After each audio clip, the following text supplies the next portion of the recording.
Drenalin Adventures is sponsored by General Tire, Jackery Portable Power Stations, Princess Auto, Swift Canoe and Kayak, Infinite Custom Blended Nutrition Solutions.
Good morning, everyone. Thanks for joining me on this latest adventure.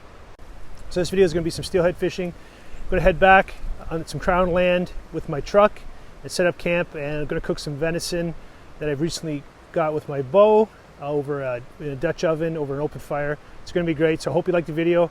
If you haven't already done so, please subscribe to the channel. I got adventures like this coming up all the time. And if you like the video, I'd really appreciate if you give it a thumbs up. Cheers.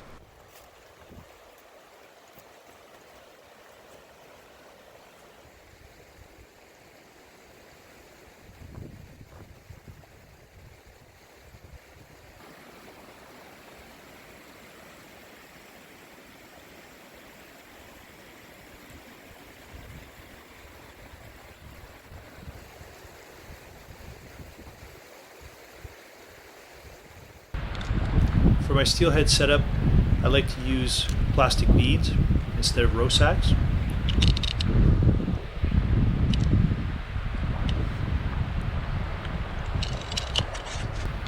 I'll thread a plastic bead through 12-pound fluorocarbon line, and then I'll pinch it between the line with a piece of plastic that I actually cut off for a barbecue basting brush. They work well through the beads. I'll pull the silicone through the bead and clip it with my nippers,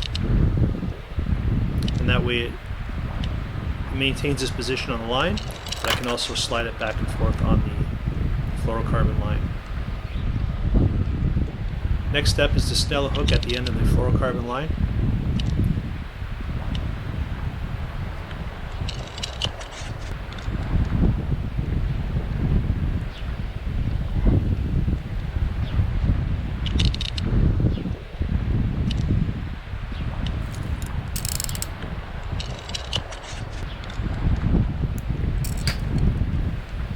And I'll keep the bead a couple inches above the hook. I'll weight it down depending on the water levels and current level with a egg sinker, float to keep it up, and again the float is adjustable depending on the depth of the water.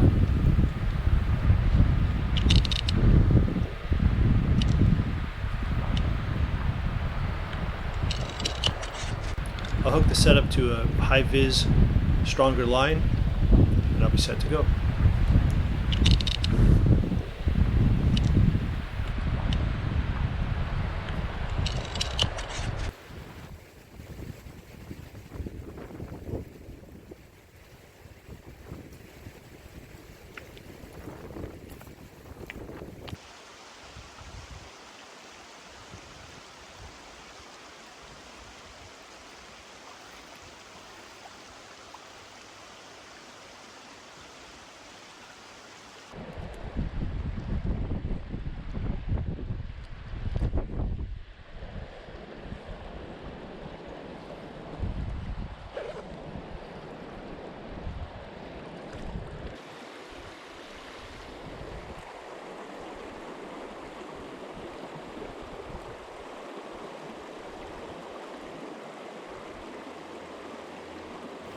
So I spent the day prospecting the river for spots where fish might be. I'd set up my camera, make some casts in deep pools, deep troughs, watching my float pass by boulders that might have a fish behind it, hoping that it would all come together. When I had no luck, I'd pack up and move on. I did that for kilometers down the river. Until finally, I found the right spot. My float passed by the right location, and I was finally able to hook a beautiful steelhead, only to have my line snap.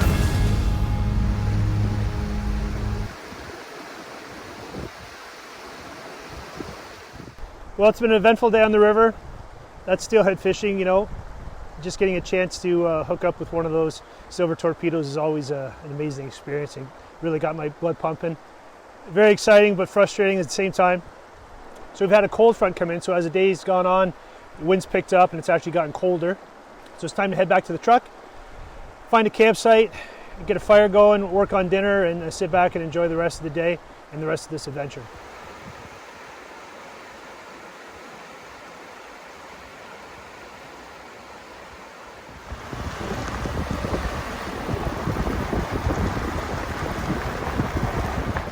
Okay, I just got to my campsite. My number one priority now is putting some warmer clothes on. Temperature's dropping, it's going to be about 0 degrees Celsius today. Got to get some firewood processed, get my kitchen set up, and get my venison stew over the fire. And as that's simmering, I can do kind of all the other gear around in the campsite. Beautiful spot, right by the river, no one else around. It's why I like camping under my truck and gives me that flexibility to do what I want. So stay tuned, let's get things going.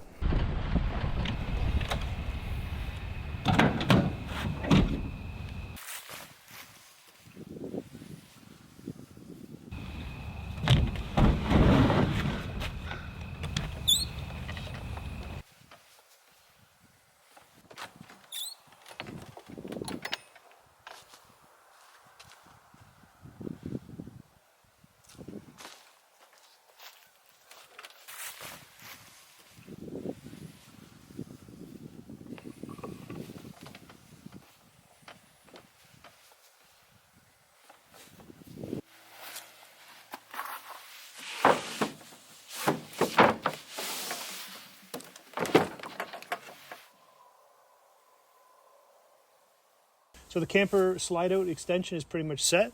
The only thing I have to do now, especially with the colder weather, is just I tuck in some sheets along the space between the top and the cap on the sides. And I just keep them in here. And I just got them at Walmart. They're just black cotton sheets, and they actually do a great job. They stay in place. You don't really notice them because they blend in with the color.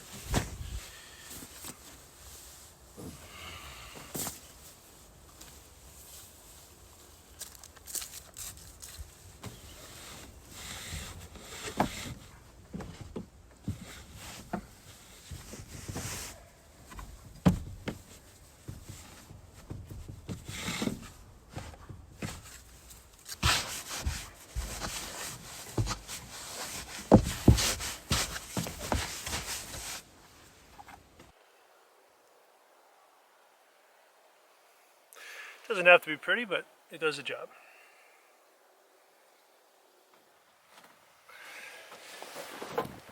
Well, it's going to be cold enough tonight to use my Mr. Heater.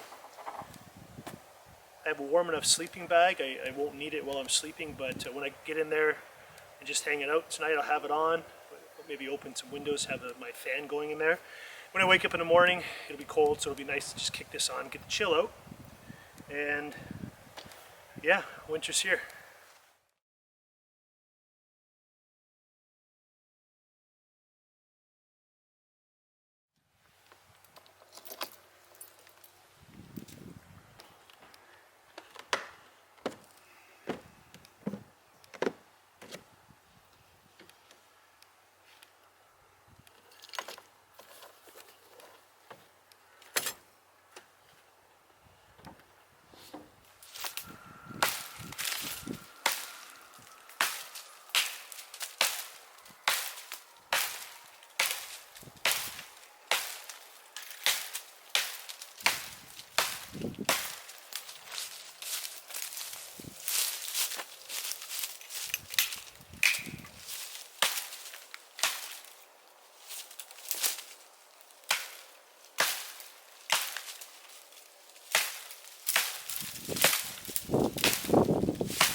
Okay, I got the lid on my Dutch oven. The stew is cooking over the fire. Now I can relax a little bit. There's something very majestic about steelhead fishing. The idea that these rainbow trout live out in the Great Lakes surrounding Ontario and Michigan and some of the areas that I travel to quite frequently. The fact that they make it up tiny streams and can be found in small pockets behind boulders and that sort of thing. Heartbreaking to lose one today, but very exciting and exhilarating to catch that one. I think the next time I do something like that, I'm going to take Scout. Ridge would be in the water and he would not be good for fly fishing, but Scout, you know, she'll go in the water, but she's not crazy about it. So I think next time I do something like that, I'm going to take her along with me, and she'd be good company for a fishing trip like that. So if you made it this far in the video, chances are you're a fan of my channel. You might have noticed that last couple of videos I've been trying to, you know, promote friends and smaller channels and that sort of thing. So I just think it's a good idea to take whatever influence I have. I mean, I have very small channels still, but I like the idea of being able to help out people and kind of inspire people to, you know, kind of do similar things like that. I don't ever look at someone creating a YouTube channel and doing, you know, better than me and surpassing me as jealousy. I mean, I would like my channel to do well, but I don't rely on YouTube for a living or that sort of thing. I do this as a hobby, as a passion, and if I can help people along the way, to me that's pretty cool. So my buddy Jay with the perch fishing, he's got a small channel, and realistically I don't know where he's going with that, but he's an entertaining guy and his friends, and you know, he's got some videos that are fun. Fly Fishing Ontario, you know, he's just an amazing fisherman, James, and I hope he kind of pursues his channel and keeps at it. But if you're watching this and if you know somebody who's an outfitter or a guide or someone who has property who's trying to promote their business in any sort of way, and it fits what my hobbies are, if it fits something that if you'd watch my channel, you know it's something that maybe I would do or be interested in, contact me. Leave me a message or contact them and have them contact me. My email address is really easy. It's scott@drenalininadventures.com. And, you know, maybe we can work something out if they're, you know, local or, you know, depending on the circumstances. But I really do like kind of promoting, especially small businesses and that sort of thing. You know, if I can do it, I don't really need to get paid for it. I just enjoy like-minded people being in the outdoors.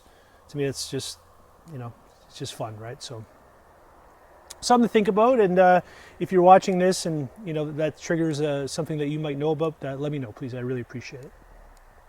I got a few things to do before I get ready for dinner, and I got to clean up, get everything organized. Still got some of my fishing stuff out. It's been a long day. This truly is a labor of love because it's a lot of work. It, you know, it does take away from the fishing a little bit, but I enjoy it. Here in November, you know, basically it's dark by 5:30, pretty much black by 6 o'clock, so I don't really have a whole lot of time to do any of this stuff, so I got to get moving, and we'll hopefully have some light so I can show you my venison stew.